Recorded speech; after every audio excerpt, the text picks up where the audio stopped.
para unirte. Hola amigos, Catholic Kids está de vuelta y hoy para contarles la historia del Señor de los Milagros. Todo sucedió en el siglo XVII, en Lima, Perú, lugar y época en los que la esclavitud aún existía. Muchas personas eran traídas desde África y los clasificaban y llevaban a un lugar determinado a servir como esclavos. Fue así que en 1651 un grupo de esclavos fueron llevados a un sitio llamado Pachacamilla. Ahí se instalaron y constantemente rendían culto a muchos santos, acto que les hacía recordar su libertad. Un día, uno de esos esclavos, llamado Pedro de Halcón, pintó en un muro viejo del lugar una imagen de Cristo crucificado. El esclavo nunca había estudiado pintura e hizo esta obra por su propia fe, amor y devoción a Jesús. Pasó el tiempo y el 13 de noviembre de 1655, un fuerte terremoto estremeció Lima, derrumbando todo. El terremoto afectó también Pachacamilla, en donde prácticamente todas las paredes se derrumbaron, menos una. ¿Te imaginas cuál fue? Exacto, el débil muro de adobe donde estaba la imagen de Cristo quedó intacto, sin ningún daño. Ese fue el primer milagro.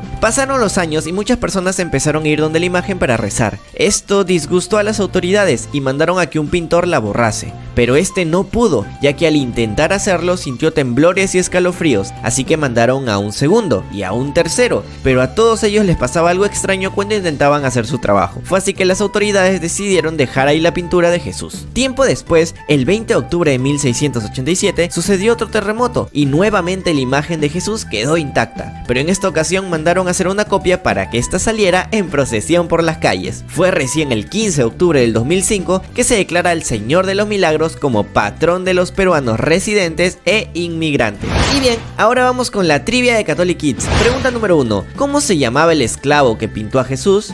A. Pedro Caña, B. Julio de Halcón o C. Pedro de Halcón. Correcto, la respuesta es la C. El esclavo que pintó a Jesús crucificado se llamaba Pedro de Halcón. Pregunta número 2. ¿Qué sucedió para que se considerara la imagen como milagrosa? A. Un incendio, B. Un tornado o C. Un terremoto. Así es, la respuesta es la C. Sucedieron varios terremotos para que la imagen se considerara como milagrosa. Y pregunta número 3. ¿En qué lugar pintaron a Jesús? A. Pachacamilla, B. Callao o C. No se sabe. Exactamente, el esclavo pintó a Jesús en un muro de un lugar llamado Pachacamilla. Y ahora vamos con la pregunta bonus. ¿Y tú, alguna vez has asistido a la procesión del Señor de los Milagros? Cuéntanos cómo fue.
Algunos existen desde hace 2 siglos. Erigidos en el extremo de Finisterre, en el mar o en islotes azotados por los vientos, estos gigantes de piedra cautivan. Allez, on embarque, faites attention a la marche. Hop. Para acercarse a ellos hay que embarcarse en un periplo de un día de faro en faro. El mar d'Iroise cuenta con la concentración de faros más grande del mundo.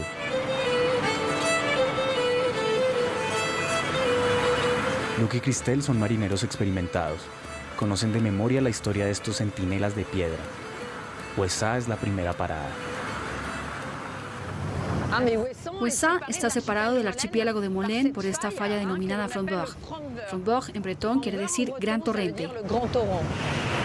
Ubicada a 20 kilómetros del continente, esta isla está sometida a las corrientes más fuertes de Europa. A lo largo de los siglos, miles de marineros han perecido en estas aguas agitadas. Si observamos el mapa de Europa, todo el mundo ha pasado por aquí. Los griegos, los romanos, los ingleses, los vikingos. Pasar por aquí era una ruleta rusa. Para guiar a los navíos amenazados por la bruma y los caprichos del mar, 5 faros fueron construidos en la isla y alrededor de ella durante los últimos 200 años.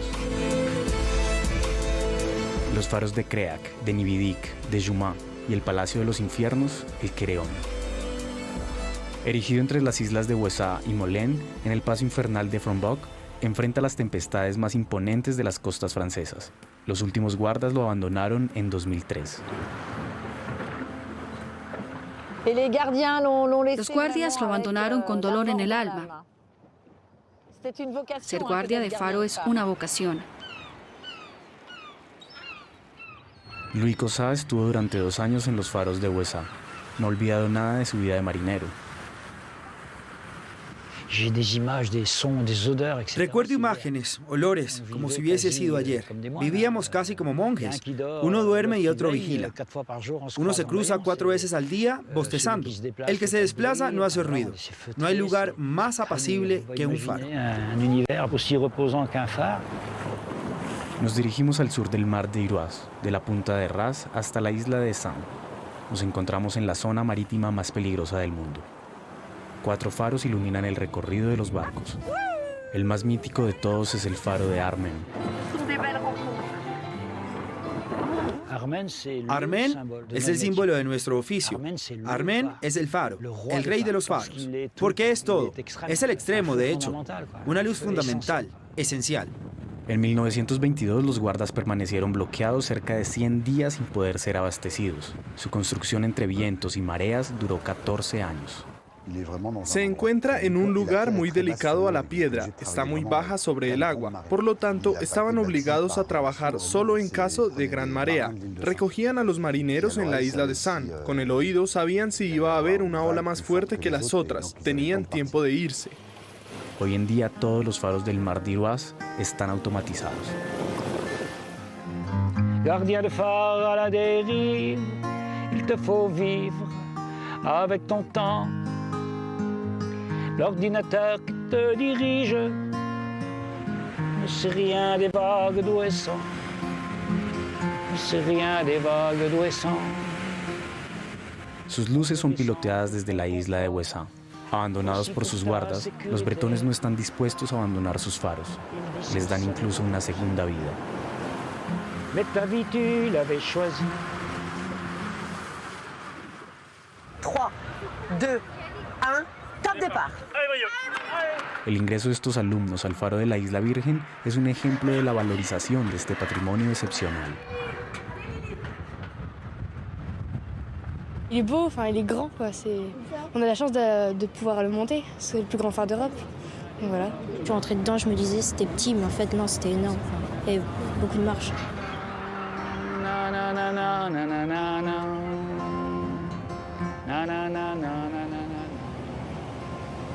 Casi todos los edificios han sido clasificados como monumentos históricos. Por todo Iroise hay faros que brillan en el Atlántico. Su presencia brinda seguridad, en especial cuando se aproximan las tempestades de invierno.